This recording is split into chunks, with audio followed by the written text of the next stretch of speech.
Dave and Dujanovic.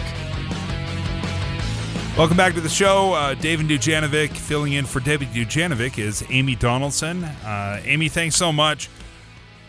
We have a huge interview right now. I'm very, very appreciative that we have this interview. We had a military veteran reach out to us. His name is Braden, and he reached out and he put us in contact with a pair of brothers that were born in Afghanistan, lived in Kabul, and they worked as interpreters and have helped the U.S. military. And one brother has been able to come to America. That's Fardeen. His brother Fro is right now in Kabul, trying to get into the airport, trying to evacuate, and he joins us right now. We're not using last names because there is an immediate security risk. But Fro, thank you so much for joining us. Can you give us an idea right now, what is the situation that you're in right now?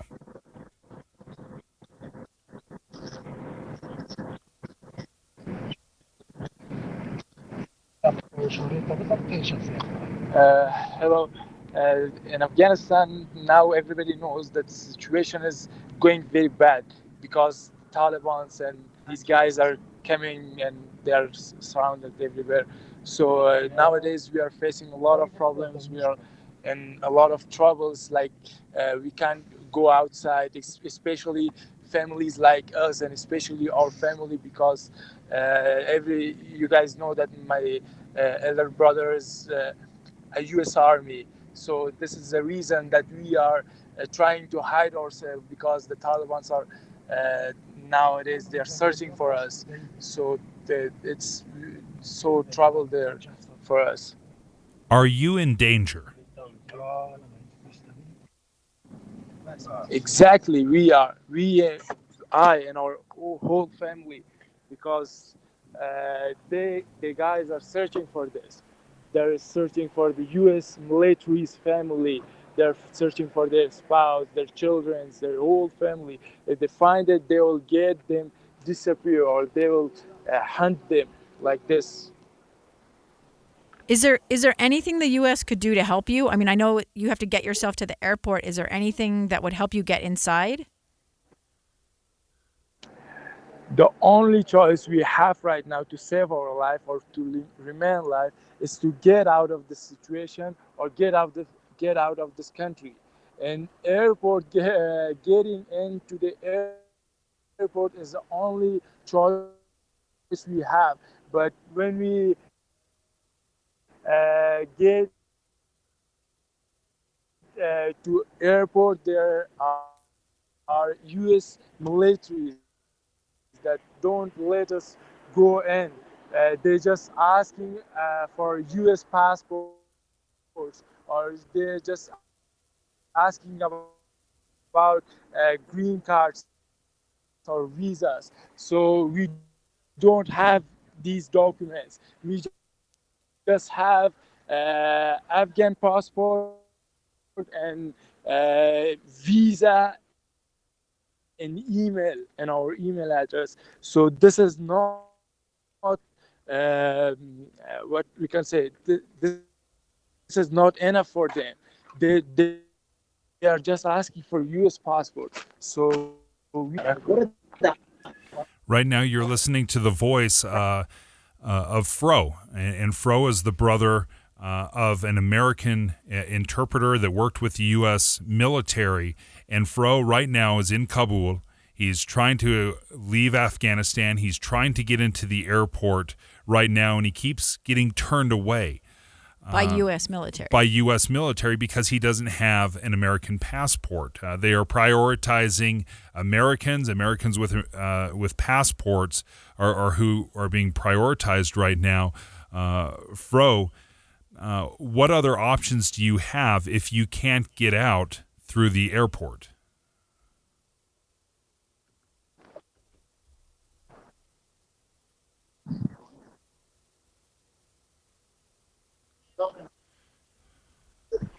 Our connection obviously is a little bit difficult as we've seemed to have lost Fro. We're still trying to connect. I think he's on the phone call. I'm going to re-ask the question. Fro, do you have other options if you can't get out at the airport in Kabul?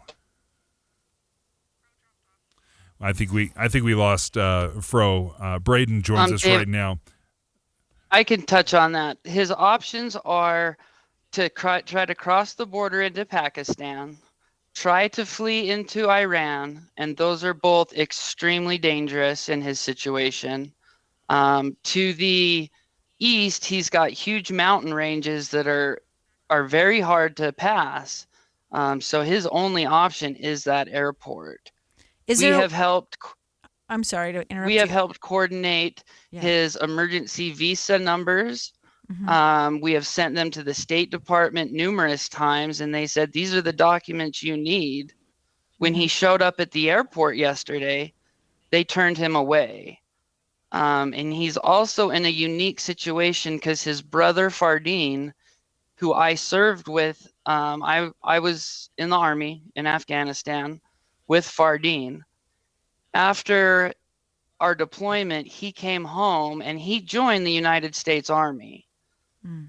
The Taliban had already wanted Fardeen eliminated before just being an interpreter. Now they know that he is an American soldier with family in Kabul, and they are actively being hunted right now.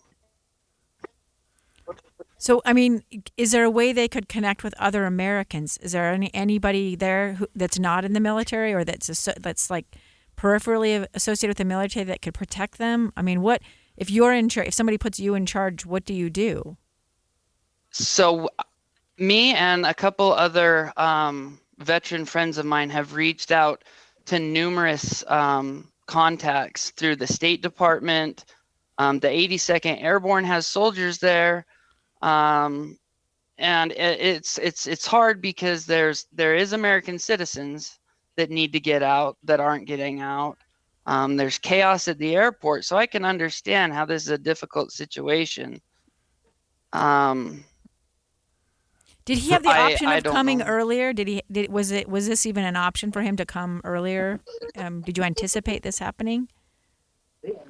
So their applications went in months ago.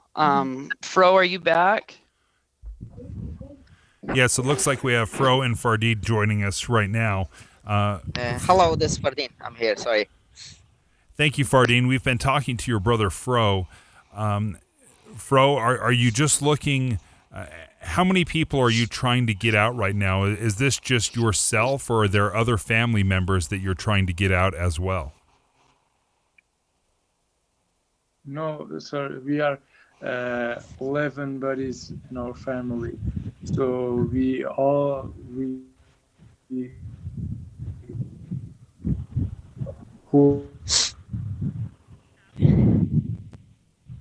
family want have to get out.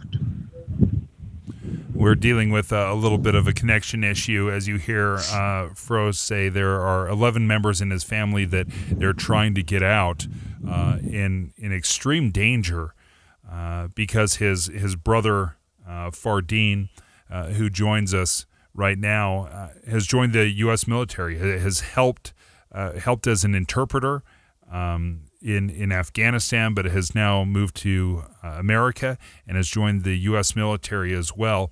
And Fardeen, I think if you are still with us, can you explain to us your feelings right now as you hear family members trying to get out and being unsuccessful?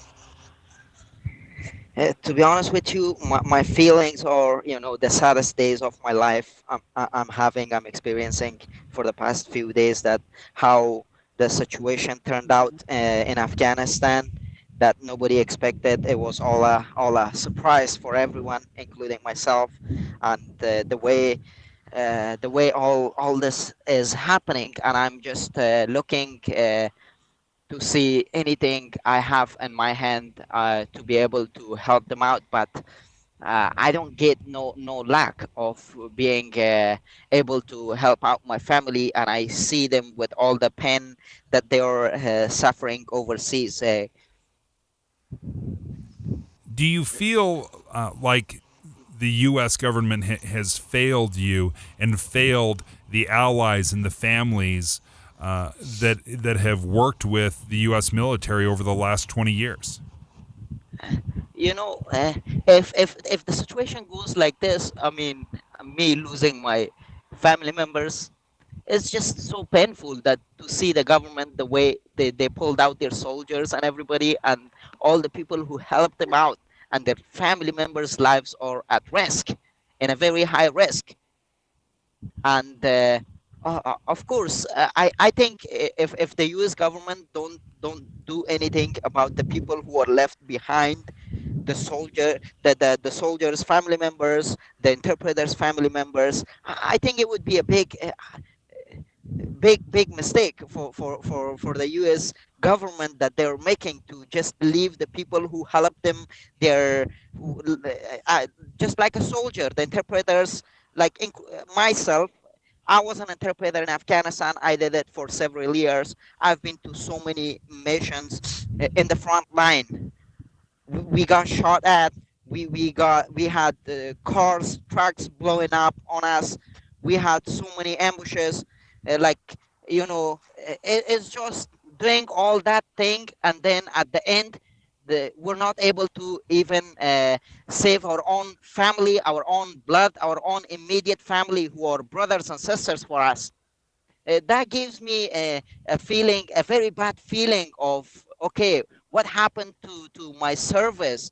Like, I served the U.S. government, the U.S. military as an interpreter, became as a soldier, and then at the end, with all the service, like me, there are hundreds of other Afghani interpreters who did the same thing as I did. Mhm. And now we're in a situation that we cannot save our own family members. And now when the US leaves, this is the term of 2000 and before will repeat all over again in every single family of Afghanistan people, that the Taliban will go hunt them down, their family members, because they tell them, okay, your family betrayed us, or worked for the US government. They're not going to leave them alone. And now the US government is leaving, and all those poor people, innocent people like my family, they did nothing. They did nothing wrong. They're just living a simple life. Why would they have to suffer the pain that I made a mistake? Why? You know, You're that listening that right hurts now my feeling. to Fardeen. Fardeen was an interpreter in Afghanistan who moved to or immigrated to the United States. Is now working for the U.S. military. Served for many years in Afghanistan, helping U.S. military, and now his family is in danger, in immediate danger, as the Taliban has recaptured Afghanistan. And we're talking to Fardeen and also his brother Fro.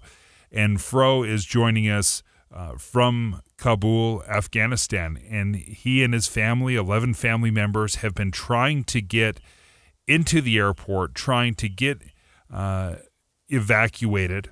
And they have the documents that the State Department says they need, but they're being turned away by U.S. military. And I'm just not sure at what point, what can we do about that?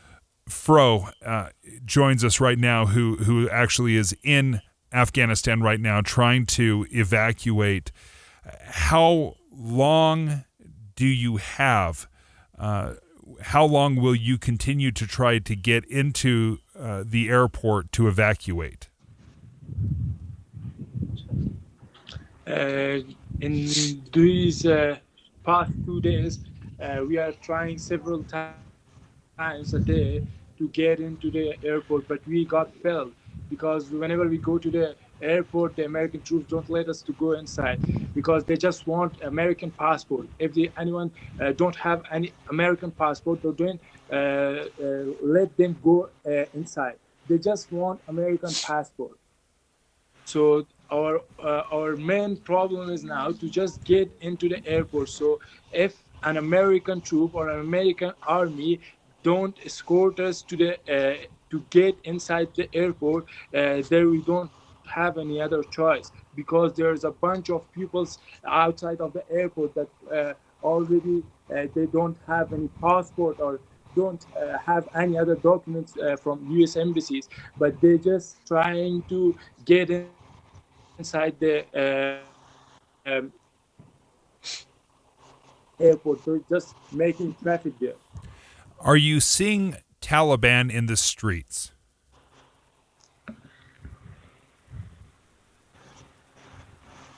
Yes, everywhere, in every, I can say, in every 50 meters, we can find two or three or cars of Taliban's. Everywhere they are. How are they acting? What are they doing? Uh, in these days, when I go outside, I go with my family, with my whole family. I have sister, I have my brother's wife, or every children. We go outside with the whole family. When they see ladies, they don't touch or don't check our car ourselves. So this is the reason that we are in these days a little bit safe when we go outside. But we are wearing the clothes like them, or we are imagining like we are also in this group. So I make myself, when I go outside, I make a cap like and wear the dresses like them, so they don't specialize us. Uh, this is the reason that I can go outside nowadays. But if they got aware that I am a brother of an American soldier, they don't let us alive. They they immediately find our family, find our every what is going on in his family, and they will catch up us. Are you wearing disguises or sleeping at the airport? What's your if it doesn't give too much away? Chico Flala? Mega I didn't که get در that. نزدیک میدان وایستین در کجا هستین میگه تو در کدام جای ششتین شما خب برشون بگو که ما در کجا هستیم بگو ما نزدیک میدان هستیم و چه رقم امور به Yeah, رسید راه رفت آمد بگو خطرناک really, زیاد yeah, really. I just we just left our home because it was not much safe. We are now 11 members in just a little room. If you want, I can show you guys. This is a little room, and we are so far from airport. When we try to get to the airport, this is so long wait. We have to reach airport. So this is every day we are going about one time or two times to the airport. So this way is so dangerous for us. You're listening to two brothers, Fro and Fardeen. Fro is in Afghanistan right now, in the Kabul area, trying to escape, trying to evacuate. He and his family, and the reason he's trying to get out of Afghanistan is because his brother Fardeen was an interpreter for the American military, and when Fardeen immigrated to the United States, he joined the Army full time. This has put Fardeen's family in extreme danger. And as you heard Fro just explain, if the Taliban were to find out that Fro and his family were related to an American military interpreter, immigrant, then they would be killed immediately. That is the fear that Fro is dealing with right now.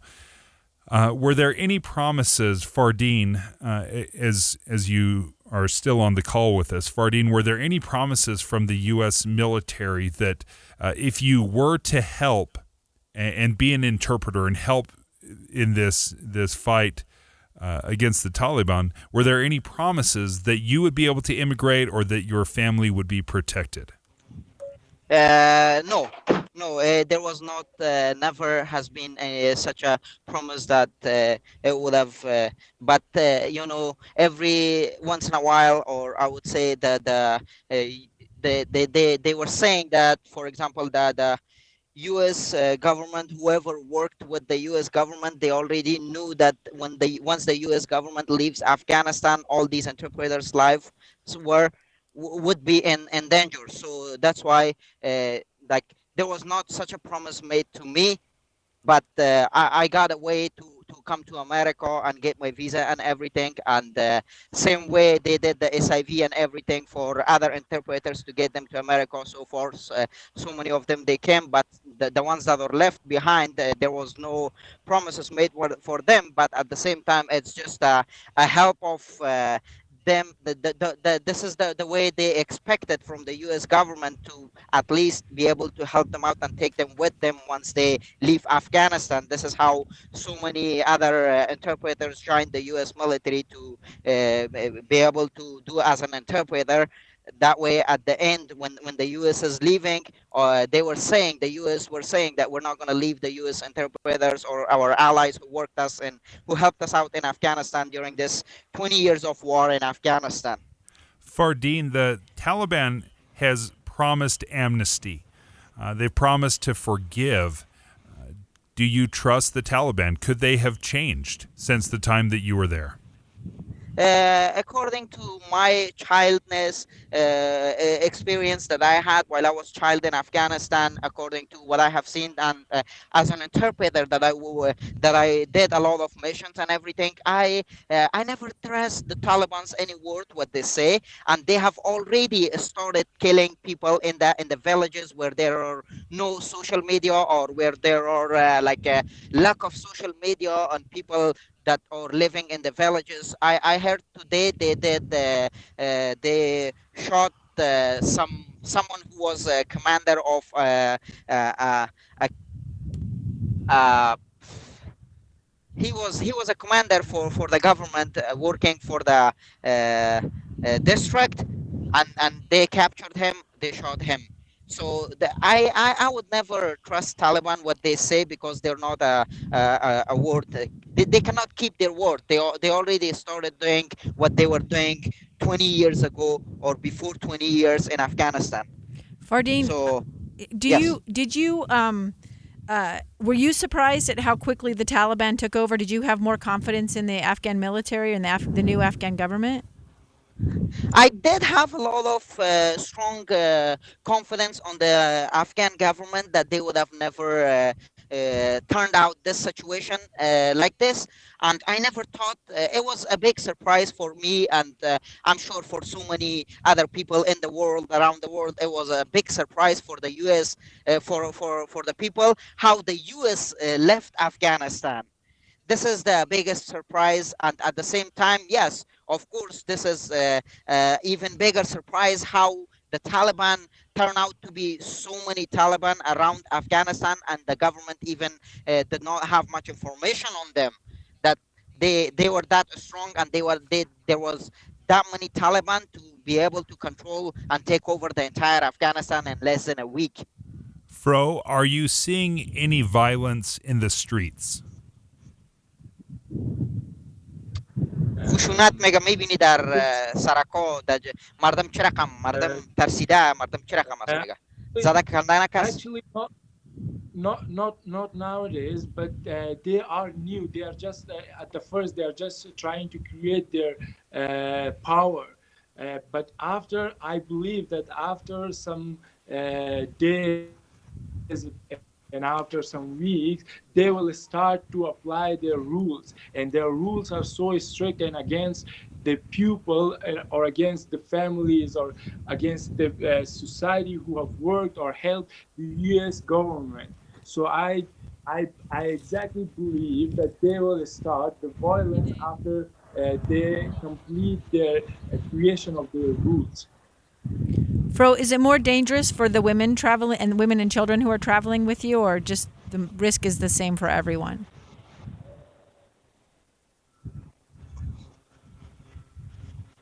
No, the risk is same for everyone.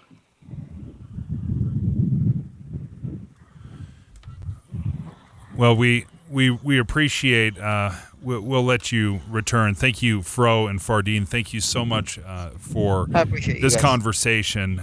This was heartbreaking to listen to your story, but I think it truly brings some awareness to what is going on. Oftentimes, the reality of the situation. Yeah, it's the reality, right, Yeah. Amy? I mean, we see the pictures, but this is a family right now that is desperate to a family get out. that served this country, that probably saved the lives of soldiers that served in this war, and I think we need to remember that and our responsibility.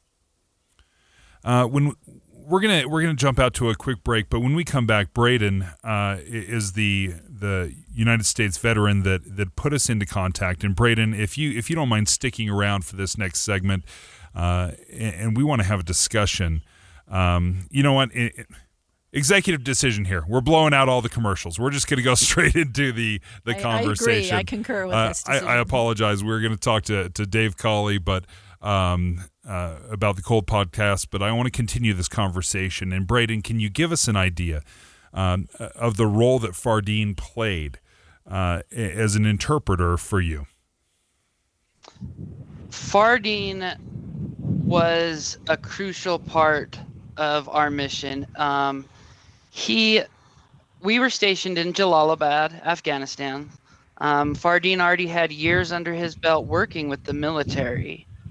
So when situations would arise on our base or in transport, Fardeen could diffuse a scary situation with his knowledge, without violence. He knew that, oh, this guy's just mad. Let's let him cool off, or these guys really are dangerous. You should definitely call for help. It went for everything. My room was right next to his room. We slept together, ate together, worked out together. If our unit needed anything at all, Fardeen would be right there with us.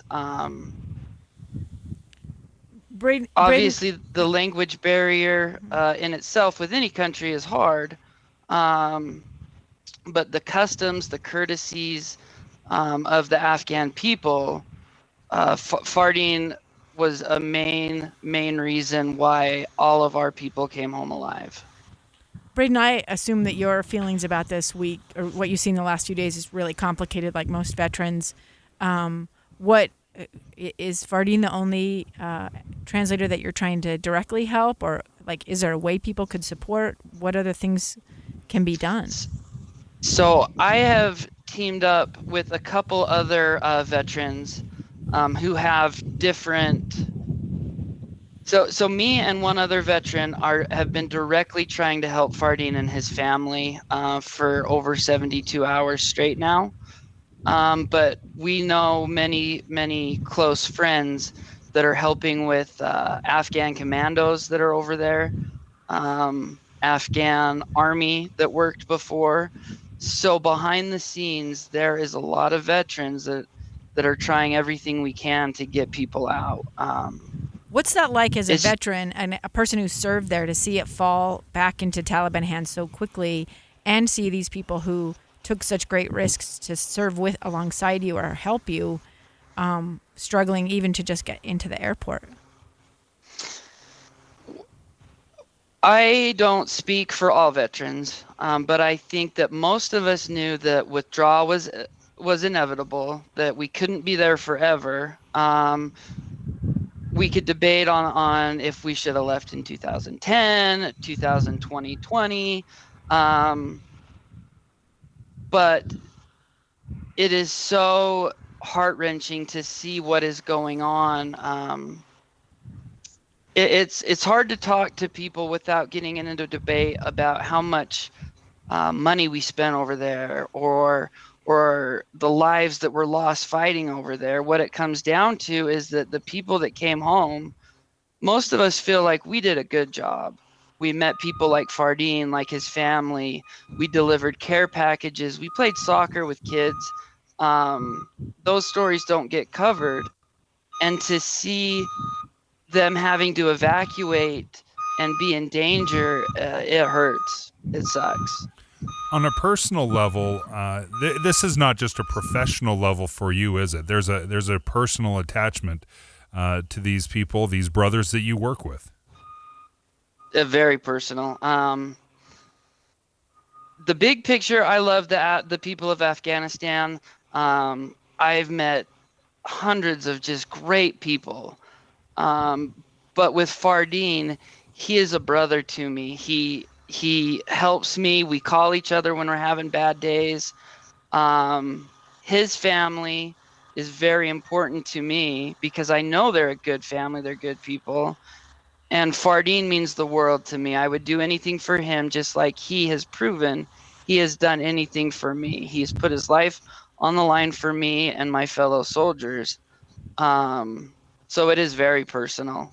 It's very personal. Is it frustrating that so many veterans are having to be the ones to fight this battle? I mean, it seems like this is maybe a State Department, like this should have maybe been thought of or handled a couple of, like you say, they've had these applications in for months. Is that frustrating? Extremely frustrating. And I know that elected officials that are probably listening to this call have received emails that we have not gotten responses to. Working day and night is a great thing to say, but let's see it. Is there available aircraft at Hill Air Force Base that could do a couple runs? If my passport wasn't expired, I would have been over there in a heartbeat. But what could you do there? I have a passport that's not expired. I mean, what can we do? As individual Americans, what can we do? That's me speaking out of emotion. Honestly, I don't know. Other than maybe solidarity, right? Yeah. What president's at fault, what they did wrong, like that doesn't matter to me right now. All it matters is that we stand together to help them. There's also a local that I'm coordinating with. He's taken the point, but over the next couple of weekends, there's going to be gatherings for supplies for refugees. As you guys know, Spencer Cox put out a letter saying, hey, we welcome them, which of course, Fardeen, they know they're welcome in my house anytime. But watch over the next couple of weekends for donation drives where we're going to collect clothing, food, hygiene items. So once they do get out of this danger area, we'll have care packages for them because they can't bring their microwaves, their suitcases. They're leaving with what they have on their back. And Dave, I'll send you more information on it that you can post, but there will definitely be multiple drives, donation drives, where we're going to gather welcoming kits for these people that are in desperate need. I guess we could all make phone calls to our elected officials. I have them on speed dial. We will absolutely keep following this story. Final question for you, Fro. What will you do and where will you go if you had your wish?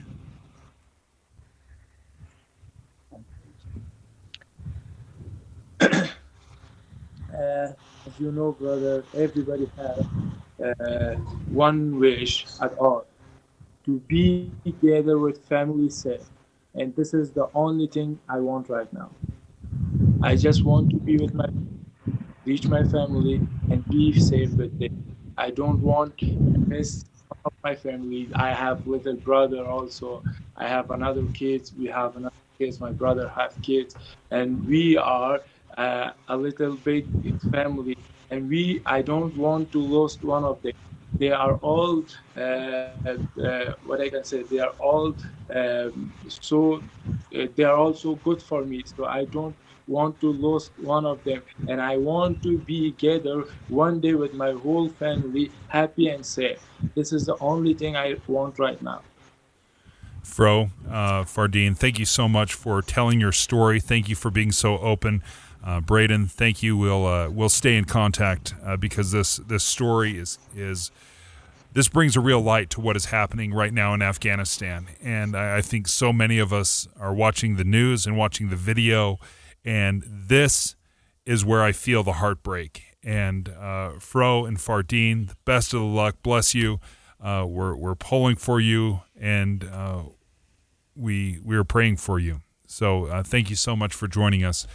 And we'll end the show on that. We'll end the show with that captivating and heartbreaking tale as Fro, who is a brother of an American interpreter in Afghanistan, is trying right now to escape with his family.